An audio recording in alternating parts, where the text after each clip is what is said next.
How did he become disabled? How did he get to this point to where he had a settlement, Okay. lawsuit, and everything else? Okay, so at the age 11, he had an asthma attack. Asked his teacher, could he go get his inhaler? She told him no. So basically, Founder of a St. Pete company that manages finances for people with special needs is accused of taking $100 million from the business. As a result, the Center for Special Needs Trust Administration recently filed for bankruptcy and began trying to figure out how to repay more than 1,000 clients. are we supposed to be okay with that? I'm not okay with that because he's hiding behind that bankruptcy. So that He's completely changed the trajectory of his life. completely. So at the hands of somebody else's, his life changed. And now at the hands of somebody else, his life could possibly change some more. And I'm just not really, I cannot. It was hard. I did a lot of crying. I did a lot of blaming myself. What's up, YouTube? I need you to take 2 seconds and go subscribe to my 2 new channels, Atlanta Street Interviews B-Side, where all of the videos that don't make it to the main channel will be. Also, Marcus from Atlanta Street Interviews Daily Vlog, where you can follow my journey as a father, fitness enthusiast, sales manager, and of course, content creator. And you might even get some tea on the latest person I'm dating. Go follow those 2 channels right now. Now back to the content. So how you doing today? I'm doing fine. How you doing? I'm doing good. I'm doing good. Thank you for asking. It's been a long day, one of those long Mondays. Yeah, But I am here for it. I'm here for it. So yeah. So you got in touch with me, and you wanted to tell me about what was going on down in Florida with your son, who is disabled and basically won a settlement. And so he was in a facility where they manage his disabilities and they help him to manage the funds properly and everything else. And it turns out that the person that was managing the funds stole the funds.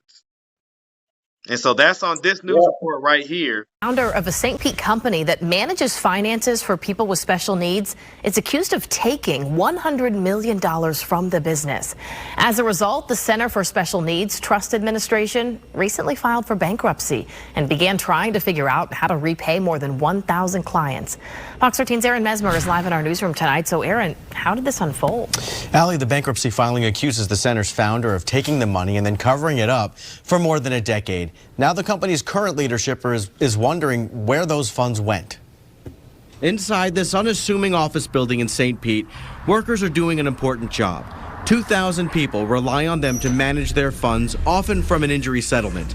In each case, the injuries left them physically or mentally disabled, bringing them here to the Center for Special Needs Trust Administration for help. We try to help them in any way that we can to ensure their life is as comfortable as we can help them make it. But the center is now filing for bankruptcy. In court documents, the center accuses its founder, Leo Gavoni, of issuing himself loans totaling $100 million that he never paid back. The bankruptcy filing details an internal investigation that uncovered the missing funds between 2009 and 2020, but no record that any loan was ever approved. I think the missing funds came out of the blue. As a result, the center says the accounts of at least half of its clients, more than 1,000 people, have been partially or entirely drained. Beth Latham, a spokesperson for the center, says leadership was stunned. They are heartbroken over this and working nearly round the clock, no stone unturned, to figure out how we can get as much of those funds back where they belong. According to the filing, Gavoni transferred the money to one of his other companies, Boston Finance Group. He's accused of keeping the loan secret by contracting out control of the center's finances, accounting, and IT work to businesses he also controlled. Latham hopes the bankruptcy filing helps answer a lot of questions. You can begin more extensive investigations, if you will, into where the money is. In a statement to Fox 13, Gavoni said, quote, "I dispute the allegations and characterizations in the filings of the center as to the mishandling of any of the center's funds. I look forward to resolving this issue through the bankruptcy process or otherwise." Meanwhile, the center says it's focused on its vulnerable, disabled clients and finding a way to make this right for them. We will be looking not just at bankruptcy, but any and all legal remedies. Center tells us its employees have also been locked out of accessing their financial records. Meanwhile, we're told the company has demanded Gavoni repay the funds, but has not received a response so far. Allie, we're going to keep following this. We know you will, Aaron. Thank you. All right. So tell me what happened from your perspective. Okay, so from my perspective, like you said, my son won a lawsuit. So I trusted what I was being advised and, on how to handle the lawsuit money so he can keep his other benefits coming. So we was told about the center that's in St. Petersburg. Okay, so all of his funding went there. And it was supposed to be whenever he needs something, we reach out to them and they would pay for it, out of his trust fund. That money was put in place solely for him. So I received a letter in the mail Saturday telling me that the owner, well, basically they're saying they filed bankruptcy. His funds had been depleted some, that they were filing Chapter 11 bankruptcy. What they were going to try to do was give him back some of his money, but not all of it, because there was 1,000 beneficiaries that was affected by this, not just my son. So the owner stole over $100 million of their money, and it's not accounted for. He's denying all allegations. One family is missing like $250,000. I mean, it's sad. It's sad. So he something stole everybody's money. Right. He opened up, I think they said like 50 other businesses that he opened up. And I guess he took out loans, and when it was time to repay the loan, he didn't have the money. Wow. So they sent me a letter about the copy of the bankruptcy filings and stuff, but it's sad, and like the spokesperson for the center is saying they're going to try to get back some of the money, not all of it. I mean, when I looked at my son's balance on that form, my heart dropped, because that's money put in place for him to take care of him when I'm long gone. Huh? What was the balance, and what was it before that? The balance was, he had maybe like $50,000, $50,000+ in there. Plus he had annuity payments going in each month on top of that. So the balance on the paper that I received was $9,000. So he took over 80% of the money? Yeah. Ooh. And so they're saying we might get back some, they're going to get back as much as they can. And we supposed to be okay with that. I'm not okay with that, because he's hiding behind that bankruptcy. Tell you what, man. That bankruptcy is protecting him. But me, my son, and other families, we supposed to be okay with that. I'm not okay with that. You stole these kids' money. That's not right. And I just refuse to believe the courts is going to allow that Chapter 11, that bankruptcy filing, protect him. They write all these little backdoor codes into the law so that people can backdoor their way out of stuff, man. And that's just a part of this country, man. Is the power of the pen. They say the pen is mightier than the sword, and this is an example of that. So real quick, I do want to kind of ask and find out, how did he become disabled? How did he get to this point to where he had a settlement lawsuit and everything else? Okay, so at the age 11, he had an asthma attack. Asked his teacher, could he go get his inhaler? She told him no. So basically, he had to sit in class struggling, trying to breathe and learn, until he could find a teacher that would let him use the phone. So during that time, he was losing oxygen to his brain. So when he finally, later on, a couple of hours later, he was able to go home, get his inhaler and stuff, but he went into cardiac arrest. So he was in a coma for like 3 weeks. And during that time, the doctors had to pinpoint, we had to just kind of ask students, teachers, because my son couldn't tell us nothing. He was in a coma. So from that, the doctors said, okay, well, during this time, when he first asked the teacher, could I get my inhaler?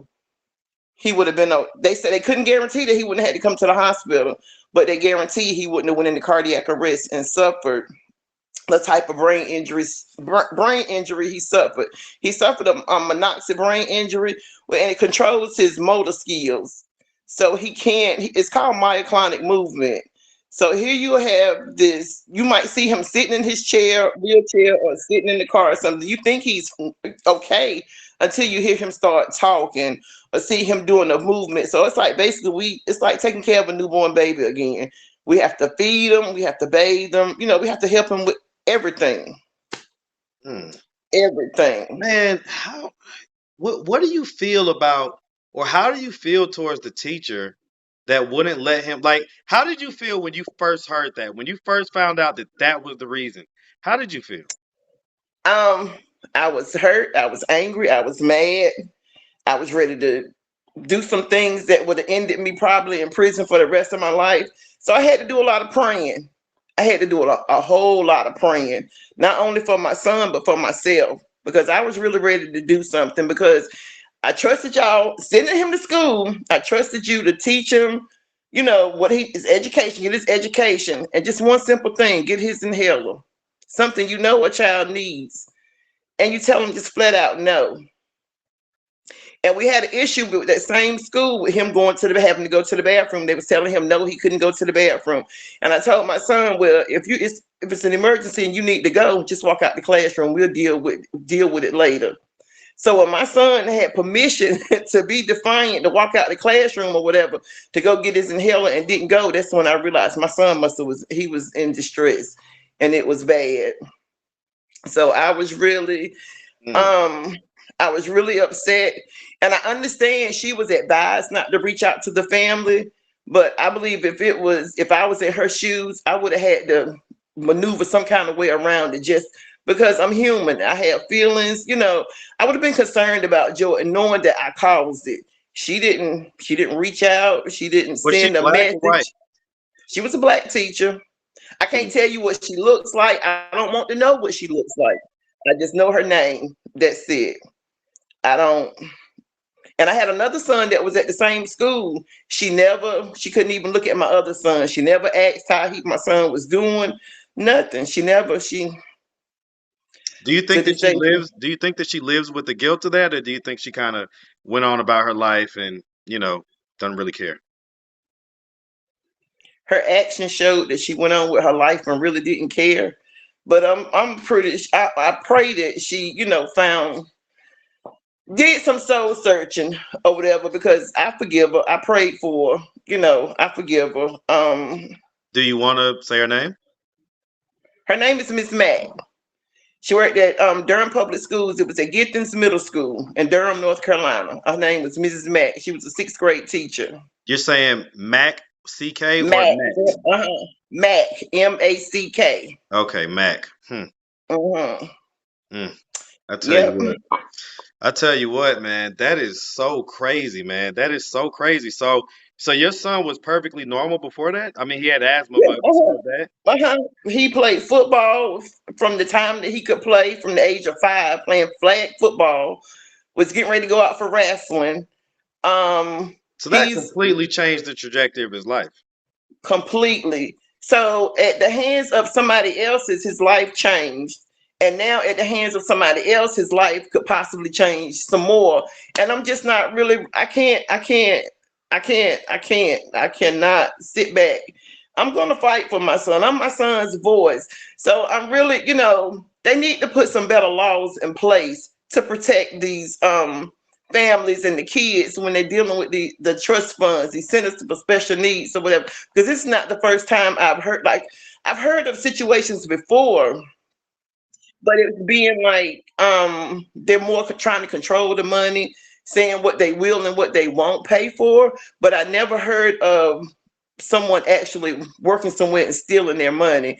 But it's always been issues, and it's just different things need to be put in place, especially different laws. The laws need to change because it's protecting the wrong ones. It need to protect the kids and the families, because as a single mother raising a disabled child, it's hard. It's hard for me to work. It was hard for me to work. If I did work, I would have to work maybe like part-time hours. So it didn't just change his life. This changed your life and everybody around you that has to mhm, help out in this situation. yep. My son, Mm. my son now is 24. He's 24 now. Mm-hmm. And I have another son that was 25. He was ready to put off going to college. He had already changed his high school years around to help me with his brother. And I'm grateful, ever grateful to him for that. But when it was time for him to go off to college, he cried. He was like, "Well, Mama, what are y'all gonna do without me?" And I had to tell him, go ahead and live your life. You have done enough. And by the grace of God, he did go. He went to A&T, and Just shout out he's doing good. A&T, Yeah, man. shout out Shout out them A&T. Aggies. Yeah, so he's doing good after it all. But for the most part, and my son that took the hit, the asthma attack, he has a beautiful spirit. A beautiful spirit. After everything that he's gone through, you would think he would be bitter, angry. He's not. And I listen to him with some of the stuff he says, and in my mind, I'm like, well, is that a realistic goal for him? I just want him to experience life the best that he can. And with them taking his money like that, it's kind of hard. It's limited what he's gonna be able to do. So he would take money, take trips and stuff, but That's now crazy, he can't do man. That is nothing. so crazy. That is wild, man. Like I can't imagine how you feel right now. Like I would be ready to crash out. I'd be ready to crash out, man. Like you can't just take my money. You can't just take Uh-uh. my son's money who is disabled and doesn't have another way to get any more money for the most part. That's Right. crazy.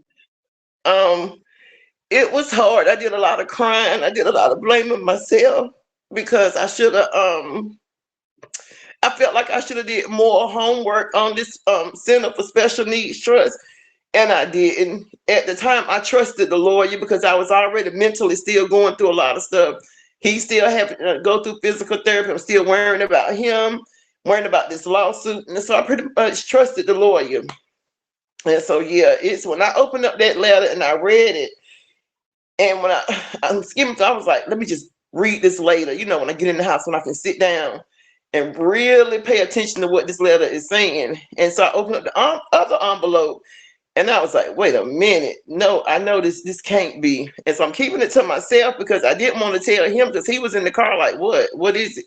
Because he saw his name on the envelope. So he's looking at me when I'm opening it and he peeping over, trying to see what it's saying. And it's crazy. And so I also have an aide that comes out and help me with him because he's about 6'2". He's a big guy, he's big, Right. and that's dead weight. So I have an aide that comes out and helps me take care of him, and that she's paid out of the trust fund. They haven't paid her in like 3 weeks. I'm trying to figure out ways to give her money because she have her bills, to pay. So they really have messed up. They messed up What's a the name of great the deal. center? What's the name of the center again? It's the Center for Special Needs Trust Administration in St. Petersburg, Florida. And what's the guy's name who's the responsible party? I can't remember. I know it's Giovanni. His last name is like Giovanni, something like that. Well, I think we got it on the news report, so I think. Yeah, it's Giovanni. His last name is Giovanni. Wow, that is so crazy. Listen, man, I am so sorry that this is happening to you right now. I can't Right. imagine. I can't imagine the range of emotions that you're going through.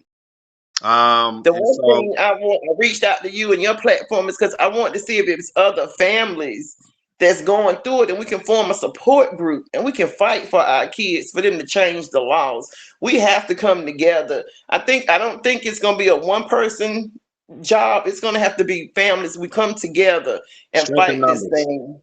Absolutely, Uh-huh. strength in numbers. Yep. Yes.